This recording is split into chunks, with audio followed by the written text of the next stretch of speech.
শ্যামপুর নামে এক গ্রামে এক মুদি ব্যবসায়ী ছিল। সে শুরুতে খুব সৎ ছিল, কিন্তু একদিন তার মাথায় ঢুকলো কম সময়ে কিভাবে সে বেশি টাকা ইনকাম করতে পারবে। এত কষ্ট করে ব্যবসা করি তবুও লাভ কম, যদি একটু দাম বাড়িয়ে দিই তাহলে কেমন হবে? আর সাথে যদি একটু ভেজাল মেশায় তাহলে কেউ কি বুঝবে নাকি? রঘুদা, চিনি কত টাকা কেজি? 60 টাকা। কি? কাল তো 45 টাকা ছিল। আচ্ছা বেশ, দাও তাহলে। আর হ্যাঁ, এক প্যাকেট চানাচুরও দিও।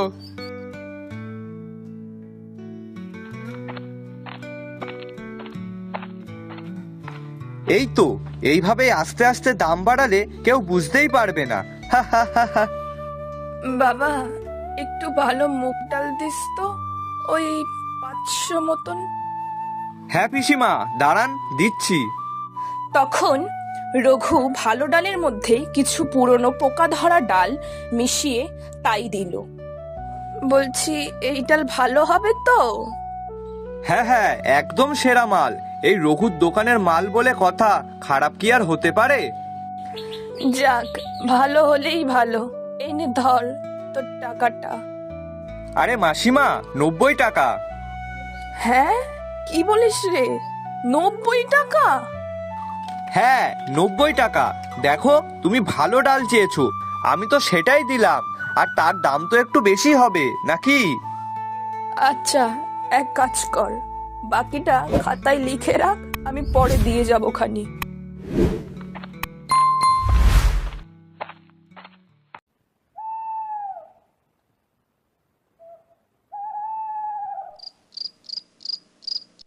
বুঝলে গিন্নি, আমরা খুব তাড়াতাড়ি বড়লোক হতে চলেছি। বড় লোক? হ্যাঁ হ্যাঁ, বড়লোক, অনেক বড়লোক হব আমরা। কিন্তু কিভাবে? কিভাবে আবার? ব্যবসা করে। ব্যবসা করেই আমি বড়লোক হব। আর তারপর তোমাকে অনেক অনেক সোনার গয়না বানিয়ে দেব। আর আমাদের ছেলেটাকে একটা ভালো স্কুলে ভর্তি করাবো। সত্যি? হ্যাঁ গো হ্যাঁ। বাবা, তাহলে তো বেশ ভালোই হবে।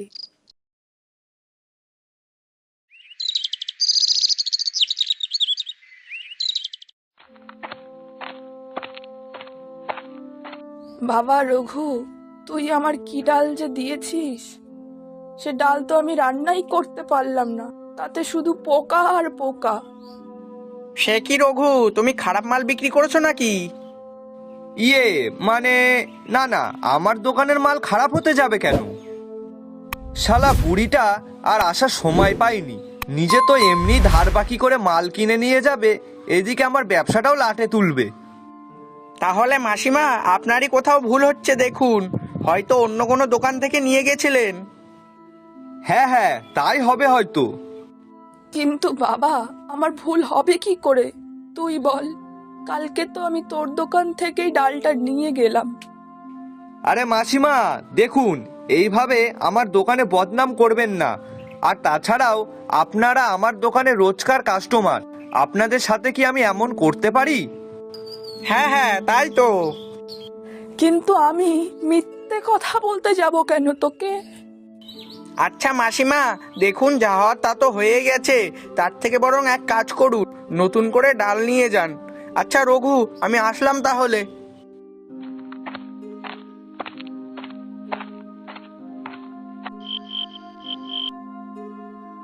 শালা আর একটু হলেই ধরা পড়ে যাচ্ছিলাম। উফ বাবা গো বাবা, ভাগ্যিস পুরোপুরি কেসটা খাইনি। না না, এবার থেকে আরো সতর্ক হয়ে কাজ করতে হবে, যাতে কেউ কিছু বুঝতেই না পারে আর আমিও ধরা না পড়ি।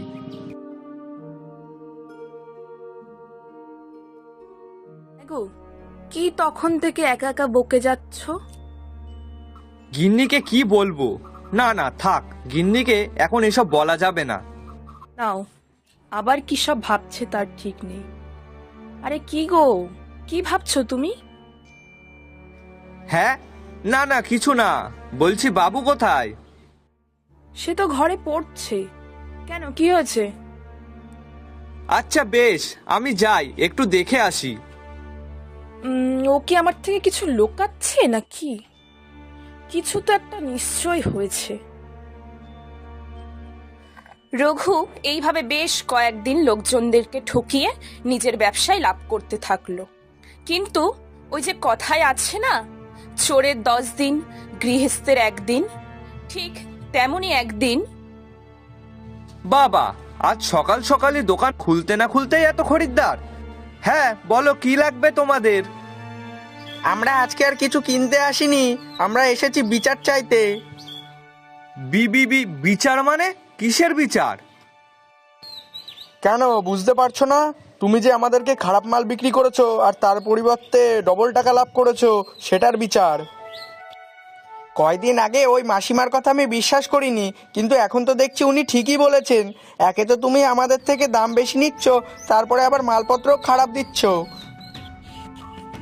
হ্যাঁ, ঠিকই বলেছেন। আমি সেদিন ওই দোকান থেকে সয়াবিন নিয়ে গেছিলাম, তারপর রান্না করতে গিয়ে দেখি তার মধ্যে অর্ধেক সয়াবিনই নষ্ট।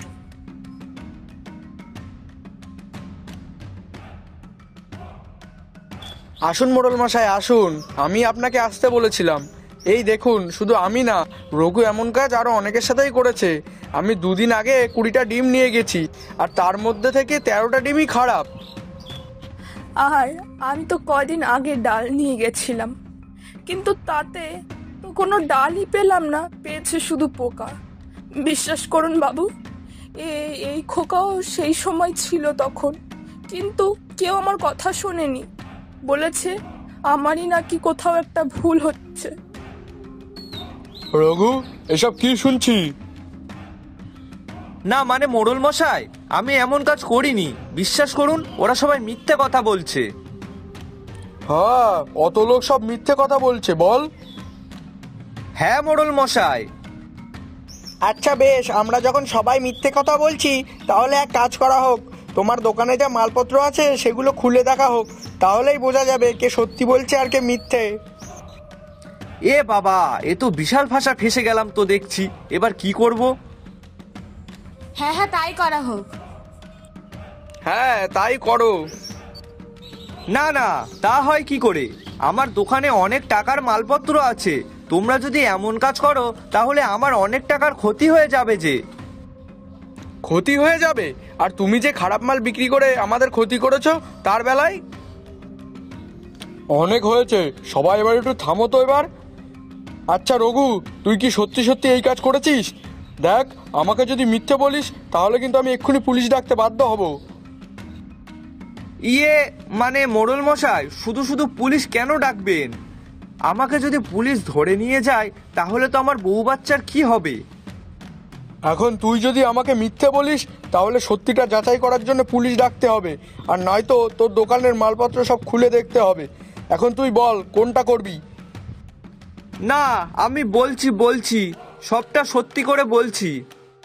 তারপর রঘু এক এক করে সব সত্যিটা সবাইকে বলে দিল, আর গ্রামের সেই খবরটা বাতাসের মতন ছড়িয়ে পড়ল।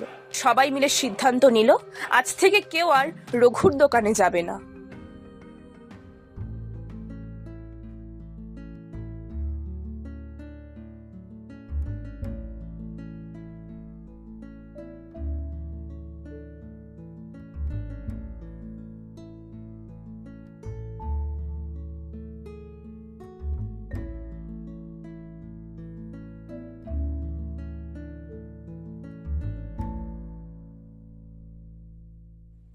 কিরে খোকা, কি হয়েছে? এইভাবে কাঁদছিস কেন? সবাই আমার বাবাকে ঠকজচ্চর বলছে। আমার বাবা নাকি লোক ঠকিয়ে টাকা ইনকাম করে আর আমাকে পড়ায়। কাঁদিস না বাবা, কাঁদিস না। তোর বাবার একটা ভুলের জন্য তোকে আর আমাকে পাড়া প্রতিবেশীর কাছে অনেক কিছু শুনতে হচ্ছে। আজ আসুক তোর বাবা, তোর বাবার সাথে আমি কথা বলছি, তারপরে এর একটা ব্যবস্থা আমি করব।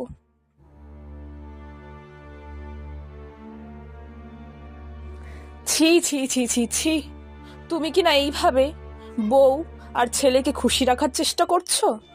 অন্যকে ঠকিয়ে তাদের পয়সায় তুমি তোমার ছেলেকে ভালো স্কুলে ভর্তি করবে, আমাকে সোনা গয়না বানিয়ে দেবে, তাই মনে করছিলে তুমি? আচ্ছা, তাতে কি আমরা আদেও কি সুখী হতাম? না মানে গিন্নি, তুমি আমাকে ভুল বুঝো না। দেখো, আমি তো আমাদের ভালো থাকার জন্যই এমন কাজটা করেছি। তুমি কি জানো তোমার এই কাজের জন্য আমি বাইরে বেরোতে পারছি না, পাড়ার কোনো মহিলাদের সাথে আমি কথা বলতে পারছি না, তাদের সাথে দেখা হলেই তারা আমাকে জানা তাই বলছে। এমনকি তোমার এইটুকু বাচ্চা ছেলে, তাকেও তার বন্ধুরা ছাড়েনি, তারাও নাকি ওকে বলেছে ও নাকি একটা ঠক জোচ্চোরের ছেলে। গিন্নি, তুমি আমাকে ক্ষমা করে দাও, আমার ভুল হয়ে গেছে। আমার কাছে ক্ষমা চেয়ে কি হবে?